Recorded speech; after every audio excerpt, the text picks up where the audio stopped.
ಶಾಂತಿ. ಮಧುರಾತಿ ಮಧುರ ಶಿವ ಪರಮಾತ್ಮ ತಂದೆಯ ಮಧುರ ಮಹಾವಾಕ್ಯವನ್ನು ಕೇಳೋಣ. ಇಂದಿನ ಮುರಳಿಯ ದಿನಾಂಕವಾಗಿದೆ 26/5/2025. ಪ್ರಾತಃ ಮುರಳಿ ಬಾಪ್ತಾದ ಮಧುಬನ್. ಮಧುರ ಮಕ್ಕಳೇ, ನೀವು ಒಳ್ಳೆಯ ಸಂಘವನ್ನು ಮಾಡಬೇಕಾಗಿದೆ. ಕೆಟ್ಟ ಸಂಘದ ಪ್ರಭಾವದಲ್ಲಿ ಬಿದ್ದರೆ ಕೆಳಗೆ ಬೀಳುತ್ತೀರಿ. ಕೆಟ್ಟ ಸಂಘವು ನಿಮ್ಮನ್ನು ತುಚ್ಛ ಬುದ್ಧಿಯವರನ್ನಾಗಿ ಮಾಡುತ್ತದೆ.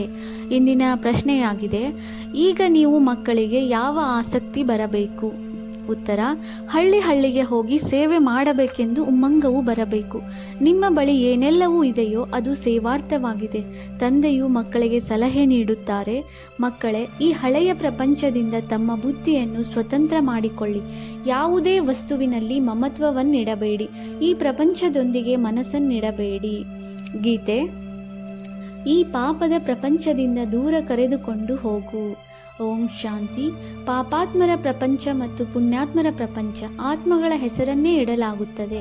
ಈಗ ಇಲ್ಲಿ ದುಃಖವಿದೆ, ಆದ್ದರಿಂದಲೇ ಕೂಗುತ್ತಾರೆ. ಪುಣ್ಯಾತ್ಮರ ಪ್ರಪಂಚದಲ್ಲಿ ನಮ್ಮನ್ನು ಕರೆದುಕೊಂಡು ಹೋಗಿ ಎಂದು ಹೇಳುವುದಿಲ್ಲ. ನೀವು ಮಕ್ಕಳು ತಿಳಿದುಕೊಂಡಿದ್ದೀರಿ, ಇಲ್ಲಿ ಯಾವುದೇ ಪಂಡಿತ ಅಥವಾ ಸನ್ಯಾಸಿ ಶಾಸ್ತ್ರಿವಾದಿಗಳು ತಿಳಿಸುವುದಿಲ್ಲ. ಸ್ವಯಂ ಇವರು ಬ್ರಹ್ಮ ಸಹ ಹೇಳುತ್ತಾರೆ, ನಾನು ಸಹ ಈ ಜ್ಞಾನವನ್ನು ತಿಳಿದುಕೊಂಡಿರಲಿಲ್ಲ. ರಾಮಾಯಣ ಮೊದಲಾದವುಗಳನ್ನು ಬಹಳಷ್ಟು ಓದಿದ್ದೇನೆ. ತಂದೆಯೇ ಈ ಜ್ಞಾನವನ್ನು ತಿಳಿಸುತ್ತಾರೆ. ನಾನೂ ಸಹ ಕೇಳುತ್ತೇನೆ. ಈಗ ಇದು ಪಾಪಾತ್ಮರ ಪ್ರಪಂಚವಾಗಿದೆ. ಪುಣ್ಯಾತ್ಮರು ಇಲ್ಲಿ ಇದ್ದು ಹೋಗಿದ್ದಾರೆಂದು ಹೇಳುತ್ತಾರೆ. ಪೂಜೆ ಮಾಡಿ ಬಂದು ಬಿಡುತ್ತಾರೆ. ಶಿವನ ಪೂಜೆ ಮಾಡಿ ಬರುತ್ತಾರೆ ಎಂದು ಹೇಳುತ್ತಾರೆ. ನೀವು ಮಕ್ಕಳು ಯಾರ ಪೂಜೆ ಮಾಡುತ್ತೀರಿ? ನಿಮಗೆ ತಿಳಿದಿದೆ, ಶ್ರೇಷ್ಠಾತಿ ಶ್ರೇಷ್ಠ ಭಗವಂತ ಶಿವನಾಗಿದ್ದಾರೆ. ಅವರು ವಿಧೇಯ ತಂದೆ, ಶಿಕ್ಷಕ, ಗುರುವಾಗಿದ್ದಾರೆ. ಜೊತೆಯಲ್ಲಿ ಕರೆದುಕೊಂಡು ಹೋಗುವ ಗ್ಯಾರಂಟಿಯನ್ನು ಮತ್ಯಾವುದೇ ಗುರುಗಳು ಕೊಡಲು ಸಾಧ್ಯವಿಲ್ಲ. ಅದರಲ್ಲಿಯೂ ಅವರು ಎಲ್ಲರನ್ನೂ ಜೊತೆ ಕರೆದುಕೊಂಡು ಹೋಗುವುದಿಲ್ಲ. ಈಗ ನೀವು ಸನ್ಮುಖದಲ್ಲಿ ಕೇಳುವುದರಿಂದ ಮಜಾ ಬರುವುದು. ತಂದೆಯು ಪದೇ ಪದೇ ತಿಳಿಸುತ್ತಾರೆ, ಮಕ್ಕಳೇ, ಚೆನ್ನಾಗಿ ಓದಿ. ಇದರಲ್ಲಿ ಹುಡುಗಾಟಿಕೆ ಮಾಡಬೇಡಿ. ಕೆಟ್ಟ ಸಂಘದಲ್ಲಿ ಸಿಕ್ಕಿ ಹಾಕಿಕೊಳ್ಳಬೇಡಿ. ಇಲ್ಲವಾದರೆ ಇನ್ನೂ ತುಚ್ಛ ಬುದ್ಧಿಯವರಾಗಿ ಬಿಡುತ್ತೀರಿ. ಮಕ್ಕಳಿಗೆ ಗೊತ್ತಿದೆ ನಾವು ಏನಾಗಿದ್ದೆವು, ಯಾವ ಪಾಪಗಳನ್ನು ಮಾಡಿದ್ದೆವು. ನಾವೀಗ ದೇವತೆಗಳಾಗುತ್ತೇವೆ. ಈ ಹಳೆಯ ಪ್ರಪಂಚವು ಸಮಾಪ್ತಿಯಾಗಲಿದೆ ಅಂದ ಮೇಲೆ ಈ ಮನೆ ಇತ್ಯಾದಿಗಳ ಚಿಂತೆಯನ್ನೇನು ಇಟ್ಟುಕೊಳ್ಳುವುದು? ಈ ಹಳೆಯ ಪ್ರಪಂಚದಲ್ಲಿ ಏನೆಲ್ಲವೂ ಇದೆಯೋ ಅದನ್ನು ಮರೆಯಬೇಕಾಗಿದೆ. ಇಲ್ಲವಾದರೆ ಇದೆಲ್ಲವೂ ಅಡಚಣೆ ಮಾಡುತ್ತದೆ. ಇದರಲ್ಲಿ ಮನಸ್ಸಿಡಲು ಬಿಡುವುದಿಲ್ಲ. ನಾವು ಹೊಸ ಪ್ರಪಂಚದಲ್ಲಿ ಹೋಗಿ ನಮ್ಮ ವಜ್ರ ವೈಡೂರ್ಯಗಳ ಮಹಲನ್ನು ಮಾಡುತ್ತೇವೆ.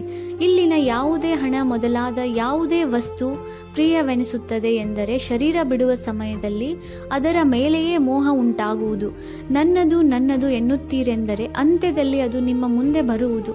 ಇದೆಲ್ಲವೂ ಇಲ್ಲಿ ಸಮಾಪ್ತಿಯಾಗಿ ಬಿಡಲಿದೆ. ಇಲ್ಲಿ ನಾವು ನಮ್ಮ ರಾಜಧಾನಿಯಲ್ಲಿ ಬರುತ್ತೇವೆ ಅಂದ ಮೇಲೆ ಈ ಹಳೆಯ ಪ್ರಪಂಚದೊಂದಿಗೆ ಮನಸ್ಸನ್ನೇನು ಇಡುವುದು? ಇಲ್ಲಿ ಬಹಳ ಸುಖವಿರುತ್ತದೆ. ಹೆಸರೇ ಆಗಿದೆ ಸ್ವರ್ಗ. ನಾವೀಗ ನಮ್ಮ ವತನಕ್ಕೆ ಹೋಗುತ್ತೇವೆ. ಇದು ರಾವಣನ ವತನವಾಗಿದೆ, ನಮ್ಮದಲ್ಲ. ಇದರಿಂದ ಮುಕ್ತರಾಗುವ ಪುರುಷಾರ್ಥ ಮಾಡಬೇಕಾಗಿದೆ. ತಂದೆಯು ಹಳೆಯ ಪ್ರಪಂಚದಿಂದ ಬುದ್ಧಿಯನ್ನು ಸ್ವತಂತ್ರ ಮಾಡಿಸಿ ಬಿಡುತ್ತಾರೆ. ಆದ್ದರಿಂದ ಯಾವುದೇ ವಸ್ತುವಿನೊಂದಿಗೆ ಮಮತ್ವವನ್ನಿಟ್ಟುಕೊಳ್ಳಬೇಡಿ ಎಂದು ತಂದೆಯು ತಿಳಿಸುತ್ತಾರೆ. ಹೊಟ್ಟೆಯೇನು ಹೆಚ್ಚಿಗೆ ಕೇಳುವುದಿಲ್ಲ. ವ್ಯರ್ಥ ವಸ್ತುಗಳ ಮೇಲೆ ಬಹಳ ಖರ್ಚಾಗುತ್ತದೆ. ನೀವು ಮಕ್ಕಳಿಗೆ ಸರ್ವಿಸ್ ಮಾಡಲು ಉಮ್ಮಂಗವು ಬರಬೇಕು. ಕೆಲವರು ಮಕ್ಕಳಿದ್ದಾರೆ, ಅವರಿಗೆ ಹಳ್ಳಿಯಲ್ಲಿ ಸರ್ವಿಸ್ ಮಾಡುವ ಉಮ್ಮಂಗವಿದೆ. ಬಾಕಿ ಯಾರಿಗೆ ಸೇವೆಯ ಉಮ್ಮಂಗವಿಲ್ಲವೋ ಅವರಿಂದೇನು ಪ್ರಯೋಜನ? ತಂದೆಯ ಮಕ್ಕಳಾಗಬೇಕು. ತಂದೆಯ ಪರಿಚಯವನ್ನೇ ಕೊಡಬೇಕಾಗಿದೆ. ತಂದೆಯನ್ನು ನೆನಪು ಮಾಡಿ ಮತ್ತು ತಂದೆಯಿಂದ ಆಸ್ತಿಯನ್ನು ಪಡೆಯಿರಿ. ನಾವು ತಂದೆಯ ಸೇವೆಗಾಗಿ ಹೋಗುತ್ತೇವೆಂದು ಮಕ್ಕಳಿಗೆ ಉಮ್ಮಂಗವಿರುತ್ತದೆ. ಆಗ ತಂದೆಯೂ ಸಹ ಉತ್ಸಾಹವನ್ನು ಹೆಚ್ಚಿಸುತ್ತಾರೆ. ತಂದೆಯು ಸೇವೆಗಾಗಿ ಬಂದಿದ್ದಾರೆ. ಸೇವೆಗಾಗಿ ಎಲ್ಲವೂ ಇದೆ. ಕೇವಲ ಈಗ ತಂದೆಯ ಪರಿಚಯವನ್ನು ಕೊಡಬೇಕಾಗಿದೆ. ಒಬ್ಬರೇ ತಂದೆಯಾಗಿದ್ದಾರೆ. ತಂದೆಯು ಭಾರತದಲ್ಲಿ ಬಂದಿದ್ದರು. ಭಾರತದಲ್ಲಿ ದೇವತೆಗಳ ರಾಜ್ಯವಿತ್ತು. ಇದು ನೆನ್ನೆಯ ಮಾತಾಗಿದೆ. ಲಕ್ಷ್ಮೀನಾರಾಯಣರ ರಾಜ್ಯದ ನಂತರ ರಾಮ ಸೀತೆಯರ ರಾಜ್ಯವಿತ್ತು. ಅವರೇ ನಂತರ ವಾಮ ಮಾರ್ಗದಲ್ಲಿ ಇಳಿದರು. ರಾವಣ ರಾಜ್ಯವು ಪ್ರಾರಂಭವಾಯಿತು. ಏಣಿಯನ್ನು ಕೆಳಗಿಳಿದರು. ಈಗ ಮತ್ತೆ ಏರುವ ಕಲೆಯು ಸೆಕೆಂಡಿನ ಮಾತಾಗಿದೆ. ಒಂದು ಸತ್ಯವಾದ ಪ್ರೀತಿ ಆಗಿರುತ್ತದೆ, ಇನ್ನೊಂದು ಹೊರಗಿನ ಪ್ರೀತಿ ಇರುತ್ತದೆ. ಯಾವಾಗ ತಮ್ಮನ್ನು ಆತ್ಮನೆಂದು ತಿಳಿಯುವಿರೋ ಆಗ ತಂದೆಯೊಂದಿಗೆ ಸತ್ಯವಾದ ಪ್ರೀತಿ ಇರುವುದು. ಈಗ ನೀವು ಮಕ್ಕಳಿಗೆ ಈ ಪ್ರಪಂಚದೊಂದಿಗೆ ಹೊರಗಿನ ಪ್ರೀತಿ ಇರುತ್ತದೆ, ಇದಂತೂ ಸಮಾಪ್ತಿಯಾಗಲಿದೆ. ಸರ್ವಿಸ್ ಮಾಡುವವರೆಂದು ಹಸಿವಿನಿಂದಿರಲು ಸಾಧ್ಯವಿಲ್ಲ. ಅಂದ ಮೇಲೆ ಮಕ್ಕಳಿಗೆ ಸರ್ವಿಸಿನ ಉಮ್ಮಂಗವಿರಬೇಕು. ನಿಮ್ಮ ಈಶ್ವರೀಯ ಯಂತ್ರವು ಬಹಳ ಸಹಜವಾಗಿದೆ. ಧರ್ಮವು ಹೇಗೆ ಸ್ಥಾಪನೆಯಾಗುತ್ತದೆ ಎಂಬುದನ್ನು ಯಾರೂ ತಿಳಿದುಕೊಳ್ಳುವುದಿಲ್ಲ. ಕ್ರಿಸ್ತನು ಬಂದರು, ಕ್ರೈಸ್ತ ಧರ್ಮದ ಸ್ಥಾಪನೆ ಮಾಡಿದರು. ಧರ್ಮವು ವೃದ್ಧಿಯಾಗುತ್ತಾ ಹೋಯಿತು. ಅವರ ಮತದಂತೆ ನಡೆಯುತ್ತಾ ಕೆಳಗಿಳಿಯುತ್ತಾ ಬಂದರು. ಈಗ ನೀವು ಮಕ್ಕಳು ದೇಹಿ ಅಭಿಮಾನಿಯಾಗಬೇಕಾಗಿದೆ. ಅರ್ಧಕಲ್ಪ ರಾವಣ ರಾಜ್ಯದಲ್ಲಿ ನಾವು ತಂದೆಯನ್ನು ಮರೆತು ಹೋದೆವು. ಈಗ ತಂದೆಯು ಬಂದು ಜಾಗೃತಗೊಳಿಸುತ್ತಾರೆ. ತಂದೆಯು ತಿಳಿಸುತ್ತಾರೆ, ಡ್ರಾಮಾ ಅನುಸಾರ ಕೆಳಗೆ ಇಳಿಯಲೇಬೇಕಿತ್ತು. ಇದು ನಿಮ್ಮದು ದೋಷವಿಲ್ಲ. ರಾವಣ ರಾಜ್ಯದಲ್ಲಿ ಪ್ರಪಂಚದ ಸ್ಥಿತಿಯೇ ಈ ರೀತಿಯಾಗಿ ಬಿಡುತ್ತದೆ. ತಂದೆಯು ತಿಳಿಸುತ್ತಾರೆ, ನಾನೀಗ ಓದಿಸಲು ಬಂದಿದ್ದೇನೆ. ನೀವು ತಮ್ಮ ರಾಜ್ಯ ಭಾಗ್ಯವನ್ನು ತೆಗೆದುಕೊಳ್ಳಿ. ನಾನು ಮತ್ಯಾವುದೇ ಕಷ್ಟವನ್ನು ಕೊಡುವುದಿಲ್ಲ. ಕೊಳಕು ಪದಾರ್ಥಗಳನ್ನು ತಿನ್ನಬೇಡಿ ಮತ್ತು ನನ್ನೊಬ್ಬನನ್ನೇ ನೆನಪು ಮಾಡಿ. ನೀವು ಮಕ್ಕಳಿಗೆ ತಿಳಿದಿದೆ, ಇದು ನಾಟಕದ ಚಕ್ರವಾಗಿದೆ, ಪುನಃ ಪರಿವರ್ತನೆಯಾಗುತ್ತದೆ. ನಿಮ್ಮ ಬುದ್ಧಿಯಲ್ಲಿ ನಾಟಕದ ಆದಿ ಮಧ್ಯ ಅಂತ್ಯದ ಜ್ಞಾನವಿದೆ. ನೀವಿದನ್ನು ಯಾರಿಗಾದರೂ ತಿಳಿಸಬಹುದು. ಮೊದಲು ತಂದೆಯ ನೆನಪಿರಬೇಕು. ಸರ್ವಿಸ್ಗಾಗಿ ಪರಸ್ಪರ ಸೇರಿ ತಂಡವನ್ನು ಮಾಡಿಕೊಳ್ಳಬೇಕು. ಇದರಲ್ಲಿ ಮಾತೆಯರು ಪಾಲ್ಗೊಳ್ಳಬೇಕು. ಹೆದರುವ ಮಾತಿಲ್ಲ. ಚಿತ್ರ ಮುಂತಾದವುಗಳೆಲ್ಲವೂ ನಿಮಗೆ ಸಿಗುತ್ತದೆ. ನಿಮ್ಮ ಸೇವೆಯು ವೃದ್ಧಿಯಾಗುವುದು. ತಾವಂತೂ ಹೊರಟು ಹೋಗುತ್ತೀರಿ. ಮತ್ತೆ ನಮಗೆ ಯಾರು ಕಲಿಸುತ್ತಾರೆ ಎಂದು ಕೇಳುತ್ತಾರೆ. ಆಗ ತಿಳಿಸಿ, ನಾವು ಸರ್ವಿಸ್ ಮಾಡಲು ತಯಾರಿದ್ದೇವೆ. ಮನೆ ಮೊದಲಾದ ಪ್ರಬಂಧ ಮಾಡಿ ಅನೇಕರ ಕಲ್ಯಾಣಾರ್ಥವಾಗಿ ನಿಮಿತ್ತರಾಗಿರುತ್ತೇವೆ. ತಂದೆಯು ಸರ್ವಿಸ್ನ ಉಮ್ಮಂಗವನ್ನು ತರಿಸುತ್ತಾರೆ. ಮಕ್ಕಳಲ್ಲಿ ಸಾಹಸವಿದ್ದಾಗ ಸೇವೆಯು ವೃದ್ಧಿಯಾಗುತ್ತದೆ. 10-15 ದಿನಗಳ ಕಾಲ ಮೇಳವು ನಡೆದು ಕೊನೆಗೊಳ್ಳುವುದು. ಈ ಮೇಳವಂತೂ ನಡೆಯುತ್ತಲೇ ಇರುತ್ತದೆ. ಇಲ್ಲಿ ಆತ್ಮಗಳು ಮತ್ತು ಪರಮಾತ್ಮನ ಮಿಲನವಾಗುತ್ತದೆ. ಇದಕ್ಕೆ ಸತ್ಯವಾದ ಮೇಳವೆಂದು ಕರೆಯಲಾಗುವುದು. ಅದು ಈಗ ನಡೆಯುತ್ತಲೇ ಇದೆ. ಯಾವಾಗ ಸೇವೆಯು ಮುಕ್ತಾಯವಾಗುವುದೋ ಆಗ ಮೇಳವು ಕೊನೆಗೊಳ್ಳುವುದು. ನಾಟಕದನುಸಾರ ಮಕ್ಕಳಿಗೆ ಸರ್ವಿಸ್ನ ಉಮ್ಮಂಗವಿರಬೇಕು. ಬೇಹದ್ದಿನ ತಂದೆಯಲ್ಲಿ ಯಾವ ಜ್ಞಾನವಿದೆಯೋ ಅದು ಮಕ್ಕಳ ಬುದ್ಧಿಯಲ್ಲಿದೆ. ಸರ್ವಶ್ರೇಷ್ಠ ತಂದೆಯಿಂದ ನಾವು ಎಷ್ಟೊಂದು ಶ್ರೇಷ್ಠರಾಗಲು ಬಂದಿದ್ದೇವೆ. ಈ ರೀತಿ ತಮ್ಮೊಂದಿಗೆ ತಾವೇ ಮಾತನಾಡಿಕೊಳ್ಳಬೇಕು. ಪರಸ್ಪರ ಸೆಮಿನಾರ್ ಮಾಡಬೇಕು. ಬಾಬಾರವರಿಂದ ಸಲಹೆ ತೆಗೆದುಕೊಂಡು ಸೇವೆಯಲ್ಲಿ ತತ್ಪರರಾಗಬೇಕಾಗಿದೆ. ಯಾವುದಾದರೂ ಸಹಯೋಗ ಬೇಕೆಂದರೆ ಬಾಬಾರವರು ಕುಳಿತಿದ್ದಾರೆ. ಇದೆಲ್ಲವೂ ಡ್ರಾಮಾದಲ್ಲಿ ನಿಗದಿಯಾಗಿದೆ. ಚಿಂತೆ ಮಾಡುವ ವಿಷಯ ಯಾವುದೂ ಇಲ್ಲ. ಇಲ್ಲವೆಂದರೆ ಹೇಗೆ ಸ್ಥಾಪನೆಯಾಗುತ್ತದೆ? ಇನ್ನೊಂದು ವಿಷಯ ಯಾರು ಮಾಡುತ್ತಾರೋ ಅವರು ಪಡೆದುಕೊಳ್ಳುತ್ತಾರೆ. ಈಗ ತಾವು ಮಕ್ಕಳು ಕಲ್ಲು ಬುದ್ಧಿಯವರಿಂದ ವಜ್ರ ಸಮಾನ ಆಗುತ್ತಿದ್ದೀರಿ. ತಂದೆ ಜ್ಞಾನದಿಂದ ನಮ್ಮನ್ನು ಸೀದಾ ಮಾಡುತ್ತಾರೆ. ಮತ್ತೆ ಮಾಯೆ ಮೂಗು ಹಿಡಿದು ನಮ್ಮಲ್ಲಿ ಫಲ್ಟಿ ಮಾಡಿಸಿಬಿಡುತ್ತದೆ.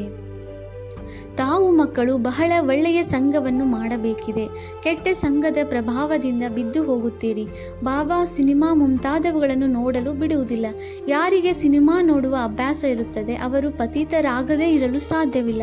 ಇಲ್ಲಿ ಪ್ರತಿಯೊಬ್ಬರ ಚಟುವಟಿಕೆಗಳು ಆಕ್ಟಿವಿಟಿ ಕೊಳಕು ಡರ್ಟಿ ಆಗಿದೆ. ಹೆಸರೇ ಆಗಿದೆ ವೇಶ್ಯಾಲಯ. ತಂದೆ ಶಿವಾಲಯವನ್ನು ಸ್ಥಾಪನೆ ಮಾಡುತ್ತಿದ್ದಾರೆ. ವೇಶ್ಯಾಲಯಕ್ಕೆ ಪೂರ್ತಿ ಬೆಂಕಿ ಬೀಳುವುದಿದೆ. ಕುಂಭಕರ್ಣನ ಹಾಗೆ ಆಸೂರಿ ನಿದ್ರೆಯಲ್ಲಿ ಮಲಗಿಬಿಟ್ಟಿದ್ದಾರೆ. ನಾವು ಶಿವಾಲಯಕ್ಕೆ ಹೋಗುತ್ತಿದ್ದೇವೆ ಎಂದು ತಾವು ತಿಳಿದುಕೊಂಡಿದ್ದೀರಿ. ಮೊದಲು ನಾವು ಕೋತಿಗಳ ಹಾಗೆ ಇದ್ದೆವು. ಇದರ ಮೇಲೆ ರಾಮಾಯಣದಲ್ಲೂ ಸಹ ಕತೆ ಇದೆ.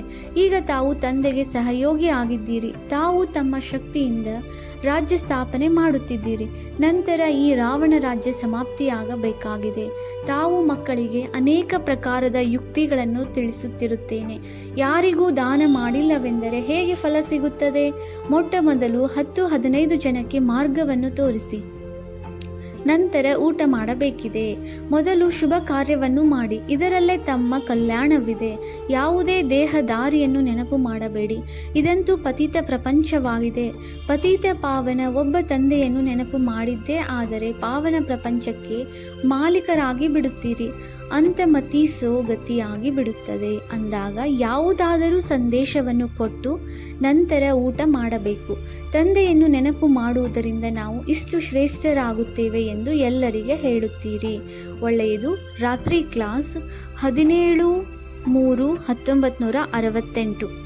ಎಂದಾದರೂ ಎಲ್ಲಾದರೂ ಭಾಷಣವೇನಾದರೂ ಮಾಡಬೇಕಾದರೆ ಪರಸ್ಪರ ಒಬ್ಬರಿಗೊಬ್ಬರು ಸೇರಿಕೊಂಡು 2-3 ಬಾರಿ ರಿಹರ್ಸಲ್ ಮಾಡಿ ಪಾಯಿಂಟ್ಸ್ಗಳನ್ನು ಸೇರಿಸಿ ಕರೆಕ್ಷನ್ ಮಾಡಿಕೊಂಡು ತಯಾರಾಗಿ ಆಗ ಇನ್ನೂ ರಿಫೈನ್ ಆಗಿ ಭಾಷಣ ಮಾಡುವಿರಿ. ಮುಖ್ಯವಾಗಿ ಒಂದು ಮಾತಿನ ಮೇಲೆ, ಗೀತೆಯ ಭಗವಂತ, ನೀವು ವಿಜಯ ಸಾಧಿಸಿದರೆ ನಂತರ ಬೇರೆ ಎಲ್ಲ ಮಾತುಗಳಲ್ಲಿ ವಿಜಯಗಳಾಗಿ ಆಗುವಿರಿ. ಇದಕ್ಕಾಗಿ ಕಾನ್ಫರೆನ್ಸ್ಗಳಂತೂ ಆಗುವುದಲ್ಲವೇ? ತಿಳಿಯುತ್ತಾ ಹೋಗುತ್ತಾರೆ. ವೃಕ್ಷವಂತೂ ಖಂಡಿತ ವೃದ್ಧಿಯಾಗಲೇಬೇಕು. ಮಾಯೆಯ ಬಿರುಗಾಳಿ ಎಲ್ಲರಿಗೂ ಬೀಸುತ್ತೆ. ಕೆಲವೊಮ್ಮೆ ಬರೆಯುತ್ತಾರೆ, ಬಾಬಾ, ನಾನು ಕಾಮವಿಕಾರದ ಚಾಟಿ ಏಟನ್ನು ತಿಂದೆ. ಇದಕ್ಕೆ ಹೇಳಲಾಗುವುದು ಸಂಪಾದನೆ ಸಮಾಪ್ತಿ. ಕ್ರೋಧ ಏನಾದರೂ ಮಾಡಿದರೆ ಹೇಳಲಾಗುತ್ತೆ ಸ್ವಲ್ಪ ನಷ್ಟ ಆಯಿತು. ಇದಕ್ಕಾಗಿ ತಿಳಿಸಿ ಹೇಳಬೇಕಾಗುತ್ತದೆ. ಕಾಮದ ಮೇಲೆ ಜಯ ಸಾಧಿಸಿದರೆ ಜಗಜ್ಜೀತ್ ಆಗುವಿರಿ. ಕಾಮದ ಮೇಲೆ ಸೋತರೆ ಸೋತ ಹಾಗೆ. ಕಾಮದಿಂದ ಸೋಲುವಂತಹವರ ಸಂಪಾದನೆ ಸಮಾಪ್ತಿಯಾಗಿ ಬಿಡುವುದು. ದಂಡ ಬೀಳುತ್ತದೆ. ಗುರಿ ಬಹಳ ದೊಡ್ಡದಾಗಿದೆ. ಇದರಿಂದ ಬಹಳ ಎಚ್ಚರಿಕೆ ಇಟ್ಟುಕೊಳ್ಳಬೇಕಾಗುತ್ತದೆ. ನೀವು ಮಕ್ಕಳು ತಿಳಿದಿರುವಿರಿ, 5000 ವರ್ಷಕ್ಕೆ ಮೊದಲು ಸಹ ನಮಗೆ ರಾಜ್ಯ ಭಾಗ್ಯ ಸಿಕ್ಕಿತ್ತು. ಈಗ ಪುನಃ ದೈವಿ ರಾಜಧಾನಿ ಸ್ಥಾಪನೆಯಾಗುತ್ತಿದೆ. ಈ ವಿದ್ಯೆಯಿಂದ ನಾವು ಆ ರಾಜಧಾನಿಯಲ್ಲಿ ಹೋಗುವೆವು. ಎಲ್ಲದರ ಆಧಾರ ವಿದ್ಯೆಯ ಮೇಲಿದೆ. ವಿದ್ಯೆ ಮತ್ತು ಧಾರಣೆಯಿಂದಲೇ ತಂದೆಯ ಸಮಾನ ಆಗುವಿರಿ. ರಿಜಿಸ್ಟರ್ ಸಹ ಬೇಕಲ್ಲವೇ? ಇದರಿಂದ ತಿಳಿಯುತ್ತೆ ಎಷ್ಟು ಜನಕ್ಕೆ ನಿಮ್ಮ ಸಮಾನ ಮಾಡಿಕೊಂಡಿರಿ. ಎಷ್ಟೆಷ್ಟು ಜಾಸ್ತಿ ಧಾರಣೆ ಮಾಡುವಿರಿ ಅಷ್ಟು ಮಧುರರಾಗುವಿರಿ. ಬಹಳ ಪ್ರಿಯ ಮಕ್ಕಳು ಬೇಕು. ನೀವು ಮಕ್ಕಳಿಗಾಗಿಯೇ ಆ ದಿನ ಇಂದು ಬಂದಿದೆ. ಯಾವುದಕ್ಕಾಗಿ ಮನುಷ್ಯರು ಮುಕ್ತಿಯಲ್ಲಿ ಹೋಗಲು ಬಹಳ ಪ್ರಯತ್ನ ಮಾಡುತ್ತಾರೆ. ತಂದೆ ಎಲ್ಲರಿಗೂ ಒಟ್ಟಿಗೆ ಮುಕ್ತಿ, ಜೀವನ್ಮುಕ್ತಿ ಕೊಡುತ್ತಾರೆ. ಯಾರು ದೇವತೆಗಳಾಗುವ ಪುರುಷಾರ್ಥ ಮಾಡುತ್ತಾರೆ ಅವರೇ ಜೀವನ್ಮುಕ್ತಿಯಲ್ಲಿ ಹೋಗುವರು. ಸರಿಯಾಗಿ ಲೆಕ್ಕ ಹಾಕಲು ಸಾಧ್ಯವಿಲ್ಲ. ಯಾರೆಲ್ಲ ಉಳಿಯುತ್ತಾರೆ ಅವರು ವಿನಾಶದ ಸಾಕ್ಷಾತ್ಕಾರ ಮಾಡುತ್ತಾರೆ. ಇವರು ಸುಖಮಯ ಸುಂದರವಾದ ಸಮಯವನ್ನೂ ಸಹ ನೋಡುತ್ತಾರೆ. ಪ್ರತಿ ಮಾತಿನಲ್ಲಿ ಪುರುಷಾರ್ಥ ಮಾಡಬೇಕಾಗುತ್ತದೆ. ಹೀಗೂ ಅಲ್ಲ, ನೆನಪಿನಲ್ಲಿ ಕುಳಿತರೆ ಎಲ್ಲ ಕಾರ್ಯ ಆಗಿಬಿಡುತ್ತದೆ, ಮನೆ ದೊರಕಿ ಬಿಡುತ್ತದೆ ಎಂದು ಇಲ್ಲ. ಅಲ್ಲಂತೂ ಡ್ರಾಮಾದಲ್ಲಿ ಏನಿದೆಯೋ ಅದೇ ಆಗುತ್ತಿರುತ್ತದೆ. ಆಸೆಯನ್ನಿಟ್ಟುಕೊಳ್ಳುವ ಹಾಗಿಲ್ಲ. ಪುರುಷಾರ್ಥವನ್ನು ಮಾಡಬೇಕಾಗುತ್ತದೆ. ಬಾಕಿ ಡ್ರಾಮಾದಲ್ಲಿ ಏನು ನಿಗದಿಯಾಗಿದೆಯೋ ಅದು ಆಗುತ್ತದೆ. ಮುಂದೆ ಹೋದಂತೆ ನಿಮ್ಮ ವೃತ್ತಿಯೂ ಸಹ ಬಾಯಿಯಾಗಿ ಬಿಡುತ್ತದೆ. ಎಷ್ಟು ಪುರುಷಾರ್ಥ ಮಾಡುವಿರೋ ಅಷ್ಟು ಆ ವೃತ್ತಿ ಇರುವುದು. ನಾವು ಅಶರೀರಿಗಳಾಗಿ ಬಂದಿದ್ದೆವು. 84 ಜನ್ಮದ ಚಕ್ರ ಪೂರ್ಣ ಮಾಡಿದೆವು. ಈಗ ತಂದೆ ಹೇಳುತ್ತಾರೆ, ಕರ್ಮಾತೀತ ಅವಸ್ಥೆಯಲ್ಲಿ ಹೋಗಬೇಕು. ನೀವು ವಾಸ್ತವದಲ್ಲಿ ಯಾರೊಂದಿಗೂ ಶಾಸ್ತ್ರಗಳ ಬಗ್ಗೆ ವಿವಾದ ಮಾಡುವ ಅಗತ್ಯ ಇಲ್ಲ. ಮೂಲ ಮಾತೆ ಆಗಿದೆ ನೆನಪಿನದು ಮತ್ತು ಸೃಷ್ಟಿ ಚಕ್ರದ ಆದಿ ಮಧ್ಯ ಅಂತ್ಯವನ್ನು ತಿಳಿದುಕೊಳ್ಳುವುದು. ಚಕ್ರವರ್ತಿ ರಾಜ ಆಗಬೇಕಿದೆ. ಕೇವಲ ಈ ಚಕ್ರವನ್ನು ಮಾತ್ರ ತಿಳಿದುಕೊಳ್ಳಬೇಕು. ಇದರದೇ ಗಾಯನವಿದೆ. ಸೆಕೆಂಡಿನಲ್ಲಿ ಜೀವನ್ಮುಕ್ತಿ. ನೀವು ಮಕ್ಕಳಿಗೆ ಆಶ್ಚರ್ಯವಾಗುತ್ತಿರಬಹುದು. ಅರ್ಧಕಲ್ಪ ಭಕ್ತಿಯೂ ನಡೆಯುತ್ತದೆ. ಜ್ಞಾನ ಸ್ವಲ್ಪವೂ ಇರುವುದಿಲ್ಲ. ಜ್ಞಾನವಿರುವುದೇ ತಂದೆಯ ಬಳಿ. ತಂದೆಯ ಮೂಲಕವೇ ತಿಳಿದುಕೊಳ್ಳಬೇಕು. ಈ ಮಾತು ಎಷ್ಟು ಅಸಾಮಾನ್ಯವಾಗಿದೆ. ಆದ್ದರಿಂದ ಕೋಟಿಯಲ್ಲಿ ಕೆಲವರು ತಿಳಿದುಕೊಳ್ಳುತ್ತಾರೆ. ಅಲ್ಲಿ ಟೀಚರ್ಸ್ ಈ ರೀತಿ ಹೇಳುವುದಿಲ್ಲ. ಇಲ್ಲಿ ಹೇಳುತ್ತಾರೆ, ನಾನೇ ತಂದೆ, ಟೀಚರ್, ಗುರುವಾಗಿದ್ದೇನೆ ಎಂದು. ಇದನ್ನು ಮನುಷ್ಯರು ಕೇಳಿ ಆಶ್ಚರ್ಯಪಡುತ್ತಾರೆ. ಭಾರತವನ್ನು ತಾಯ್ನಾಡು ಎಂದು ಹೇಳುತ್ತಾರೆ. ಏಕೆಂದರೆ ಅಂಬಾನ ಹೆಸರು ಬಹಳ ಪ್ರಸಿದ್ಧವಾಗಿದೆ. ಅಂಬಾನ ಮೇಳ ಸಹ ನಡೆಯುತ್ತದೆ. ಅಂಬಾ ಎನ್ನುವುದು ಮಧುರ ಅಕ್ಷರವಾಗಿದೆ. ಚಿಕ್ಕ ಮಕ್ಕಳು ಸಹ ತಾಯಿಯನ್ನು ಪ್ರೀತಿ ಮಾಡುತ್ತಾರಲ್ಲವೇ? ಏಕೆಂದರೆ ತಾಯಿ ತಿನ್ನಿಸುತ್ತಾರೆ, ಕುಡಿಸುತ್ತಾರೆ, ಸಂಭಾಲನೆ ಮಾಡುತ್ತಾರೆ. ಈಗ ಅಂಬಾನ ಬಾಬಾ ಸಹ ಬೇಕಲ್ಲವೇ? ಇವರಂತೂ ದತ್ತು ಮಗುವಾಗಿದ್ದಾರೆ. ಇವರ ತಂದೆಯಂತೂ ಇಲ್ಲ. ಇದು ಹೊಸ ಮಾತಲ್ಲವೇ? ಪ್ರಜಾಪಿತ ಬ್ರಹ್ಮ ಖಂಡಿತ ದತ್ತು ತೆಗೆದುಕೊಂಡಿರಬಹುದು. ಈ ಎಲ್ಲ ಮಾತುಗಳನ್ನು ತಂದೆಯೇ ಬಂದು ತಿಳಿಸಿಕೊಡುತ್ತಾರೆ. ಎಷ್ಟು ಮೇಳಗಳು ನಡೆಯುತ್ತವೆ, ಪೂಜೆಯಾಗುತ್ತದೆ. ಏಕೆಂದರೆ ನೀವು ಮಕ್ಕಳು ಸೇವೆ ಮಾಡುವಿರಿ. ಮಮ್ಮಾರವರು ಎಷ್ಟು ಜನರಿಗೆ ಓದಿಸಿದ್ದಾರೆ ಅಷ್ಟು ಬೇರೆ ಯಾರೂ ಓದಿಸಿರಲು ಸಾಧ್ಯವಿಲ್ಲ. ಮಮ್ಮಾರವರ ಹೆಸರು ಬಹಳ ಪ್ರಸಿದ್ಧವಾಗಿದೆ. ಮೇಳಗಳು ಬಹಳ ನಡೆಯುತ್ತವೆ. ಈಗ ನೀವು ಮಕ್ಕಳು ತಿಳಿದುಕೊಂಡಿರುವಿರಿ. ತಂದೆಯೇ ಬಂದು ರಚನೆಯ ಆದಿ ಮಧ್ಯ ಅಂತ್ಯದ ಇಡೀ ರಹಸ್ಯ ನೀವು ಮಕ್ಕಳಿಗೆ ತಿಳಿಸಿದ್ದಾರೆ. ನಿಮಗೆ ತಂದೆಯ ಮನೆಯೂ ಸಹ ಗೊತ್ತಾಗಿದೆ. ತಂದೆಯೊಂದಿಗೆ ಪ್ರೀತಿ ಇದೆ, ಮನೆಯೊಂದಿಗೆ ಪ್ರೀತಿ ಇದೆ. ಈ ಜ್ಞಾನ ನಿಮಗೆ ಈಗ ಸಿಗುವುದು. ಈ ವಿದ್ಯೆಯಿಂದ ನಿಮಗೆ ಎಷ್ಟು ಸಂಪಾದನೆಯಾಗುತ್ತದೆ. ಆದ್ದರಿಂದ ಖುಷಿಯಾಗಬೇಕಲ್ಲವೇ? ಮತ್ತು ನೀವಾಗಿರುವಿರಿ ಪೂರ್ತಿ ಸಾಧಾರಣ. ಇದು ಪ್ರಪಂಚದ ಜನರಿಗೆ ಗೊತ್ತಿಲ್ಲ. ತಂದೆ ಬಂದು ಈ ಜ್ಞಾನವನ್ನು ತಿಳಿಸುತ್ತಾರೆ. ತಂದೆಯೇ ಬಂದು ಎಲ್ಲ ಹೊಸ ಹೊಸ ಮಾತುಗಳನ್ನು ಮಕ್ಕಳಿಗೆ ಹೇಳುತ್ತಾರೆ. ಹೊಸ ಪ್ರಪಂಚ ಈ ಬೇಹದ್ದಿನ ವಿದ್ಯೆಯಿಂದ ಆಗುತ್ತದೆ. ಹಳೆಯ ಪ್ರಪಂಚದಿಂದ ವೈರಾಗ್ಯ ಬಂದು ಬಿಡುತ್ತದೆ. ನೀವು ಮಕ್ಕಳೊಳಗೆ ಜ್ಞಾನದ ಖುಷಿ ಇರುತ್ತದೆ. ತಂದೆ ಹಾಗೂ ಮನೆಯನ್ನು ನೆನಪು ಮಾಡಬೇಕು. ಮನೆಗೆ ಎಲ್ಲರೂ ಹೋಗಲೇಬೇಕು. ತಂದೆಯಂತೂ ಎಲ್ಲರಿಗೂ ಹೇಳುವರಲ್ಲವೇ, ಮಕ್ಕಳೇ, ನಾನು ನಿಮಗೆ ಮುಕ್ತಿ ಹಾಗೂ ಜೀವನ್ಮುಕ್ತಿಯ ಆಸ್ತಿಯನ್ನು ಕೊಡಲು ಬಂದಿರುವೆನು. ಮತ್ತೆ ಏಕೆ ಮರೆತು ಹೋಗಿಬಿಡುವಿರಿ? ನಾನು ನಿಮ್ಮ ಬೇಹದ್ದಿನ ತಂದೆಯಾಗಿದ್ದೇನೆ. ರಾಜಯೋಗವನ್ನು ಕಲಿಸಲು ಬಂದಿರುವೆನು ಅಂದ ಮೇಲೆ ನೀವು ಶ್ರೀಮತದ ಮೇಲೆ ನಡೆಯುವುದಿಲ್ಲವೇ? ಆಮೇಲೆ ಬಹಳ ನಷ್ಟವಾಗಿ ಬಿಡುವುದು. ಇದಾಗಿದೆ ಬೇಹದ್ದಿನ ನಷ್ಟ. ತಂದೆಯೇ ಕೈ ಬಿಟ್ಟಿರೆಂದರೆ ಸಂಪಾದನೆಯಲ್ಲಿ ನಷ್ಟ ಉಂಟಾಗಿ ಬಿಡುವುದು. ಒಳ್ಳೆಯದು. Good night. ಓಂ ಶಾಂತಿ. ಮಧುರಾತಿ ಮಧುರ ಅಗಲಿ ಹೋಗಿ ಮರಳಿ ಸಿಕ್ಕಿದ ಮಕ್ಕಳ ಪ್ರತಿ ಮಾತಾಪಿತ ಬಾಪ್ದಾದಾರವರ ನೆನಪು, ಪ್ರೀತಿ ಹಾಗೂ ಸುಪ್ರಭಾತ. ಆತ್ಮೀಯ ಮಕ್ಕಳಿಗೆ ಆತ್ಮೀಯ ತಂದೆಯ ನಮಸ್ತೆ. ನಾವು ಆತ್ಮೀಯ ಮಕ್ಕಳಿಂದ ಆತ್ಮೀಯ ತಂದೆಗೆ ನೆನಪು, ಪ್ರೀತಿ ಹಾಗೂ ನಮಸ್ತೆ ನಮಸ್ತೆ ನಮಸ್ತೆ. ಧಾರಣೆಗಾಗಿ ಮುಖ್ಯ ಸಾರ. Point number 1. ಈ ಪ್ರಪಂಚದ್ದು ಯಾವುದೆಲ್ಲ ಇದೆ ಅದೆಲ್ಲವನ್ನು ಮರೆಯಬೇಕು. ತಂದೆಯ ಸಮಾನ ವಿಧೇಯರಾಗಿ ಸೇವೆ ಮಾಡಬೇಕಾಗಿದೆ. ಎಲ್ಲರಿಗೆ ತಂದೆಯ ಪರಿಚಯವನ್ನು ಕೊಡಬೇಕಾಗಿದೆ. Point number 2. ಈ ಪತೀತ ಪ್ರಪಂಚದಲ್ಲಿ ತಮ್ಮನ್ನು ತಾವು ಕುಸಂಗದಿಂದ ರಕ್ಷಿಸಿಕೊಳ್ಳಬೇಕು. ಬಜಾರಿನ ಕೊಳಕು ಊಟ ತಿನ್ನಬಾರದು. ಸಿನಿಮಾ ನೋಡಬಾರದು. ಓಂ ಶಾಂತಿ. ವರದಾನ. ತ್ರಿಕಾಲದರ್ಶಿ ಸ್ಟೇಜ್ ಮೂಲಕ ವ್ಯರ್ಥದ ಖಾತೆಯನ್ನು ಸಮಾಪ್ತಿ ಮಾಡುವಂತಹ ಸದಾ ಸಫಲತಾ ಮೂರ್ತಿ ಭವ. ತ್ರಿಕಾಲದರ್ಶಿ ಸ್ಟೇಜ್ ಮೇಲೆ ಸ್ಥಿತರಾಗುವುದು ಅರ್ಥಾತ್ ಪ್ರತಿ ಸಂಕಲ್ಪ, ಮಾತು ಮತ್ತು ಕರ್ಮ ಮಾಡುವ ಮೊದಲು ಚೆಕ್ ಮಾಡಿಕೊಳ್ಳಬೇಕು. ಇದು ವ್ಯರ್ಥವಾಗಿದೆಯೋ ಸಮರ್ಥವಾಗಿದೆಯೋ? ವ್ಯರ್ಥ 1 ಸೆಕೆಂಡ್ನಲ್ಲಿ ಪದುಮಗಳಷ್ಟು ನಷ್ಟ ಮಾಡಿಸುತ್ತದೆ. ಸಮರ್ಥ 1 ಸೆಕೆಂಡ್ನಲ್ಲಿ ಪದುಮದಷ್ಟು ಸಂಪಾದನೆ ಮಾಡಿಸುತ್ತದೆ. ಸೆಕೆಂಡ್ನ ವ್ಯರ್ಥ ಕೂಡ ಸಂಪಾದನೆಯಲ್ಲಿ ಬಹಳಷ್ಟು ನಷ್ಟ ಉಂಟು ಮಾಡುತ್ತದೆ. ಇದರಿಂದ ಮಾಡಿರುವ ಸಂಪಾದನೆ ಸಹ ಮುಚ್ಚಿ ಹೋಗುತ್ತದೆ. ಆದ್ದರಿಂದ ಒಂದೇ ಕಾಲದ ದರ್ಶಿನಿಯಾಗಿ ಕರ್ಮ ಮಾಡುವ ಬದಲು ತ್ರಿಕಾಲದರ್ಶಿ ಸ್ಥಿತಿಯ ಮೇಲೆ ಸ್ಥಿತರಾಗಿ ಮಾಡಿ. ಆಗ ವ್ಯರ್ಥ ಸಮಾಪ್ತಿಯಾಗಿ ಬಿಡುತ್ತದೆ ಮತ್ತು ಸದಾ ಸಫಲತಾ ಮೂರ್ತಿಯಾಗಿ ಬಿಡುವಿರಿ. ಸ್ಲೋಗನ್.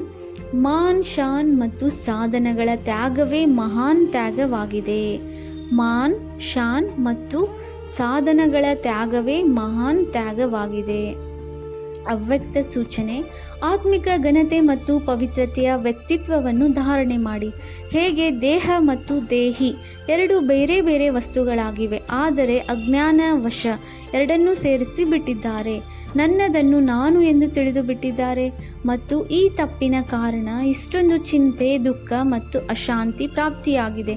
ಹಾಗೆಯೇ ಈ ಅಪವಿತ್ರತೆ ಮತ್ತು ವಿಸ್ಮೃತಿಯ ಸಂಸ್ಕಾರ ಯಾವುದು ಬ್ರಾಹ್ಮಣತನದಲ್ಲ, ಶೂದ್ರತನದಾಗಿದೆ. ಇವುಗಳನ್ನು ಸಹ ನನ್ನದು ಎಂದು ತಿಳಿಯುವುದರಿಂದ ಮಾಯೆಗೆ ವಶರಾಗುತ್ತಾರೆ ಮತ್ತು ಚಿಂತಿತರಾಗುತ್ತಾರೆ. ಓಂ ಶಾಂತಿ.